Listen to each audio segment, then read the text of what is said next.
ஃப்ரெண்ட்வுட்ஸ் நேயர்களுக்கு வணக்கம்.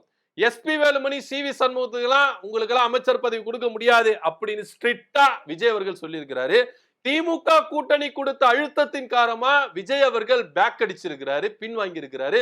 இதுல இவங்க கொடுத்த அழுத்தம் தான்ப்பா முக்கியமான காரணம் இவங்களுக்கு மினிஸ்டர் பதவி கொடுக்காம இருக்கிறதுக்கு. ஏன்னா விசிகாவும் இடதுசாரிகளும் என்ன சொன்னாங்க அப்படின்னா, அதிமுகவில இருந்து வர்றவங்களுக்கு நீங்க அமைச்சரவையில இடம் கொடுத்தா நாங்க வெளியே போயிருவோம். பாத்துங்க 25 முக்கியமா 8 முக்கியமா அப்படின்றத நீங்களே முடிவு பண்ணிக்கங்க அப்படின்றதுனால விஜய் அவர்கள் என்ன சொன்னாருன்னா, எனக்கு 25 முக்கியம் கிடையாது, 8 தான் முக்கியம். சோ அதனால உங்களுக்கு பதவி கிடையாது, எதுவுமே கிடையாது, கெட் அவுட் அப்படின்னு விஜய் அவர்கள் என்ன பண்ணிட்டாரு, 25 எம்எல்ஏக்கு கெட் அவுட் சொல்லிட்டாரு. உடனே இந்த 25 பேர் என்ன சொன்னாங்கன்னா, வட போச்சே அப்படின்ற மாதிரி, அரசனை நம்பி புருஷனை கை விட்டமே, ஒழுங்கா நம்ம ஏடிஎம்கேல இருந்திருக்கலாமோ, எடப்பாடி பழனிசாமியை பகிச்சுக்கணும், இந்த பக்கம் நம்மளுக்கு அமைச்சர் பதவி வாரிய தலைவர் கொடுப்பாங்க சொல்லிட்டு இந்த பக்கம் வந்து இவருக்கு சப்போர்ட் பண்ணா இவர் என்ன பண்றாரு, இப்படி அடிச்சு துரத்திட்டாரு, என்ன பண்றது அப்படின்னு சொல்லிட்டு எஸ்பி வேலுமணி டீம் என்ன பண்றாங்க, ரொம்ப குழம்பி நிக்கிறாங்க. இப்ப என்ன கிளைமேக்ஸ் அப்படின்னு பாத்தீங்கன்னா, விஜய் அவர்கள் ஒரு செக் வச்சிருக்காரா, இங்க பாருங்க சார், நீங்க அதிமுக உறவை அத்துட்டு வாங்க, விசில் சின்னத்துல நில்லுங்க, ஜெயிங்க, அதுக்கப்புறம் உங்களுக்கு மினிஸ்டர் பதவி கொடுக்குறேன் அப்படின்ற ஒரு